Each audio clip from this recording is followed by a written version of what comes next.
یہ 30 دسمبر کی سرد رات تھی اور رات کے 9:15 کا وقت تھا۔ لاہور میں پنجاب پولیس کے CIA ہیڈ کوارٹر میں ایک بار ہجوم پریس کانفرنس جاری تھی، جہاں پولیس افسران یہ وضاحت دینے میں مصروف تھے کہ پاکستان کا سب سے مطلوب شفاق قاتل ان کی گرفت سے کیسے بچ نکلا۔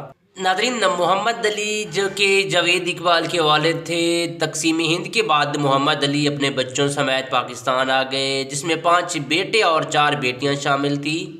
جاوید اقبال بھی محمد علی کے بچوں میں سے ایک مگر کچھ مختلف تھے۔ جاوید بچپن ہی سے ضدی، جھگڑالو اور جنونی بچہ تھا، ہر جائز اور ناجائز بات منواتا تھا۔ والد نے اگر کسی بات سے انکار کر دیتے تو دھمکیاں دیتا۔ جیسے جیسے جاوید اقبال کی عمر بڑھتی گئی، ان کے والد محمد علی کی پریشانیوں میں اضافہ ہوتا چلا گیا۔ کارخانے کے باہر جاوید اقبال نے بچوں کو متوجہ کرنے کے لیے سانپوں اور مچھلیوں کی دکان بھی کھول رکھی تھی، اور علاقے کے بچے سارا دن اس کے ارد گرد جمع رہتے تھے۔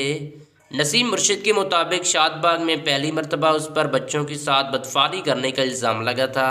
ناظرین، معاملہ اس قدر سنگین ہو گیا کہ اس واقعے میں جاوید اقبال کے خلاف سن 1990 میں شاد باغ تھانے میں مقدمہ بھی درج ہوا، لیکن گرفتاری سے قبل جاوید فرار ہونے میں کامیاب ہو گیا، جس پر پولیس نے جاوید کے والد اور بھائی کو گرفتار کر لیا۔ علاقے کے معززین اکٹھے ہوئے اور جاوید اقبال کو شاد باغ سے نکال دیا گیا۔ جاوید اقبال سے ایک بیان حلفی اسٹامپ پیپر پر دستخط لیے گئے کہ وہ دوبارہ اس علاقے میں قدم نہیں رکھے گا۔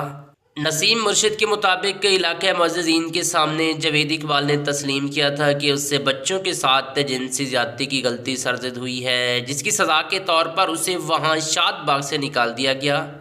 جاوید اقبال کے والد محمد علی بیٹے کی اس حرکت سے بہت پریشان ہوئے تھے، لیکن جاوید اقبال کے بھائی ضیاء الحق آج بھی یہ تسلیم کرنے سے انکار کرتے تھے کہ ان کا بھائی بچوں سے جنسی زیادتی کرتا تھا۔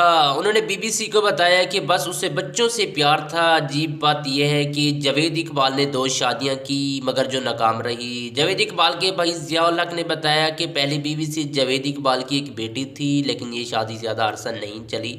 پھر ہم نے اس کی دوسری شادی کی، اس کا ایک بیٹا بھی تھا۔ ناظرین، سن 1998 میں جاوید اقبال لاہور کے علاقے غازی آباد میں رہائش پذیر تھے، جب اس کے ساتھ ایک ایسا واقعہ پیش آیا جو اسے موت کے دہانے پر لے آیا۔ بعد میں اسی واقعے کو بنیاد بنا کر جاوید اقبال نے 100 بچوں کے قتل کا منصوبہ بنایا۔ ستمبر کو یادگار مینار پاکستان سیر کے لیے گیا، میں نے ایک 18 سال کا لڑکا دیکھا۔ کام کا پوچھا تو وہ راضی ہو گیا۔ 2 موریا پل سے گزرا تو ایک اور نوجوان ملا، اسے بھی کام کا پوچھا تو ساتھ آ گیا۔ پہلا ناروال کا تھا، دوسرا کوہاٹ بنو کا۔ 17 ستمبر کو مکان کا سودا کر دیا اور رات کمرے میں بیڈ روم پر سویا، اور ارباب سمیت دونوں نئے ملازم نیچے فوم گدوں پر۔ کمرے کی چابی میرے گدے کے نیچے تھی۔ تقریباً 8 اکتوبر کو ہوش آیا تو والدہ کے گھر تھا۔ میں بہت تکلیف میں تھا۔ والدہ نے بتایا تمہارے ساتھ حادثہ ہوا، مجھے پتہ چلا مجھے 17 ستمبر کی رات قتل کر دیا گیا تھا۔ چھوٹا بچہ ارباب بھی قتل کر دیا گیا تھا۔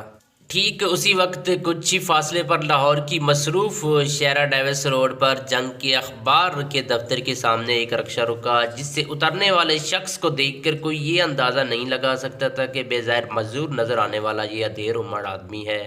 وہ شفاق قاتل ہے جس کا چرچا گزشتہ 4 ہفتوں میں پاکستان سمیت پوری دنیا میں ہو رہا تھا۔